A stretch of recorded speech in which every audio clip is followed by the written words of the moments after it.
Hello everyone, welcome back to my channel. আশা করছি সবাই খুব ভালো আছেন। আজকে শেয়ার করব কিভাবে আমি খুব সহজেই ওভেনে চিকেন কাচ্চি বিরিয়ানি তৈরি করে থাকি। আগে অবশ্য আমি চুলায় রান্না করতাম, বাট যখন থেকে আমি ওভেনে এটা তৈরি করতে শিখেছি তারপর থেকে আর কখনো চুলায় চেষ্টা করি না, কারণ এটা খুব সহজ। তো 2 বছর আগে প্রমিতি দিদির কাছ থেকে রেসিপি নিয়ে এটা ট্রাই করেছিলাম এবং এটা খুবই পারফেক্টলি হয়েছিল।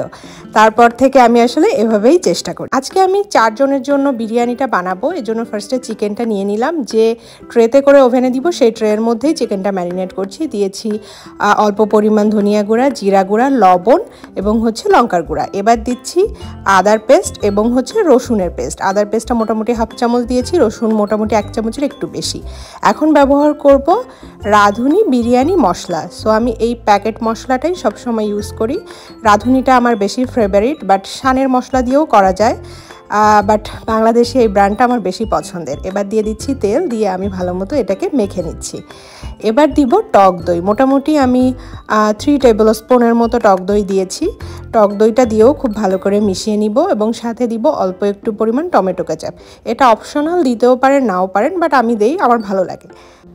এখন দিয়ে দিচ্ছি পেঁয়াজ বেরেস্তা। আমি ইন্ডিয়ান স্টোর থেকে কেনা যে প্যাকেটের পেঁয়াজ বেরেস্তা হয় ওটা ইউজ করছি। আপনারা চাইলে নিজেরা বানিয়ে দিতে পারেন, বাট ওটাতে একটু টাইম বেশি লাগে দেখে আমি এরকম প্যাকেটেরটাই ব্যবহার করি। তো এখন চলে এসেছি রাইসটা প্রিপেয়ার করতে। প্রথমে একটা প্যানের মধ্যে একটু বেশি পরিমাণ আমি পানি দিয়েছি, তার মধ্যে লবণ এবং কিছু গোটা গরম মশলা, সাথে দিয়েছি তেজপাতা, একটা স্টার আনিস আর জয়িত্রী। এবার আমি এর মধ্যে একটু তেল দিচ্ছি। তেলটা দিলে ভাতগুলা একটার সাথে একটা স্টিকি হয়ে যাবে না, একটু ছাড়া ছাড়া থাকবে, ঝরঝরে হবে। তো এই পর্যায়ে আমি রাইসটা দিয়ে দিয়েছি। আমি ব্যবহার করছি রয়্যাল বাসমতি রাইস। তো রাইসটা একদম পারফেক্টলি যে কুক করতে হবে তা না, এটা 50 থেকে 60% মতো সিদ্ধ হবে। তো যদি আপনারা রয়্যাল বাসমতি ব্যবহার করেন তাহলে 5 মিনিট সিদ্ধ করবেন, তাহলেই পারফেক্টলি হয়ে যাবে। এইবার চলে আসি লেয়ারিংয়ে। তো চিকেনটা ম্যারিনেট করে আমি আধা ঘন্টা মতো রেখেছিলাম, এর মধ্যে চালটা প্রিপেয়ার করেছি। তো আপনারা চাইলে একটু বেশি টাইম ম্যারিনেট করে রাখবেন, তাহলে আরও ভালো হবে, বাট আমার সময় ছিল না। তো সেই ম্যারিনেট করা চিকেনের উপরেই সিদ্ধ করা রাইসটা ডিরেক্টলি দিয়ে দিচ্ছি। এবার উপর দিয়ে দিচ্ছি পেঁয়াজ বেরেস্তা, এবং পেঁয়াজ বেরেস্তাটা আমি সেই প্যাকেটেরটা ব্যবহার করছি। আপনারা যদি টাইম থাকে তাহলে নিজেরা বানিয়ে নেবেন।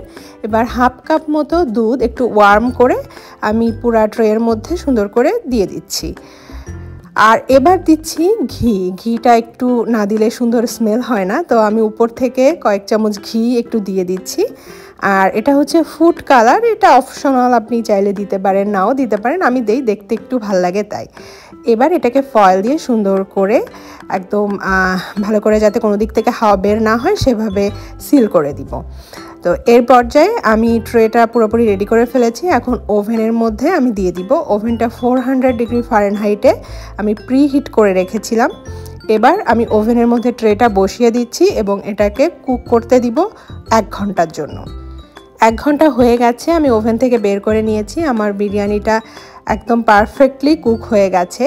এই পর্যায়ে আমি একটু আলতো হাতে একটু মিক্স করে দিব, উপরের ভাতগুলো একটু নিচের দিকে, নিচেরগুলো উপর দিকে দিব, কারণ উপরের ভাতগুলো একটু শক্ত শক্ত লাগে অনেক সময়, তো এটা করতে হবে। আর এই পর্যায়ে যদি কারো মনে হয় যে নিচে একটু পানি পানি ভাব থেকে গেছে, তাহলে এরকম করে মিক্স করে ট্রেটা ওই বন্ধ ওভেনের মধ্যেই আরও আধা ঘন্টা রেখে দিতে হবে।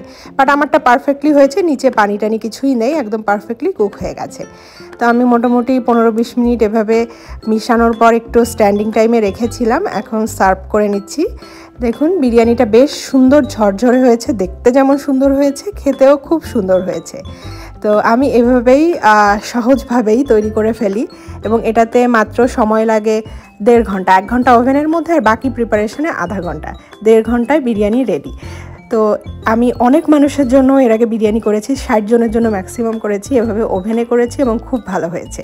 তো আপনারাও বাসায় ট্রাই করতে পারেন, এবং ট্রাই করলে আমাকে অবশ্যই জানাবেন কেমন হয়েছে। সবাই ভালো থাকবেন, সুস্থ থাকবেন, আর চ্যানেলটি সাবস্ক্রাইব করবেন। আজকের মতো এই পর্যন্তই। টাটা।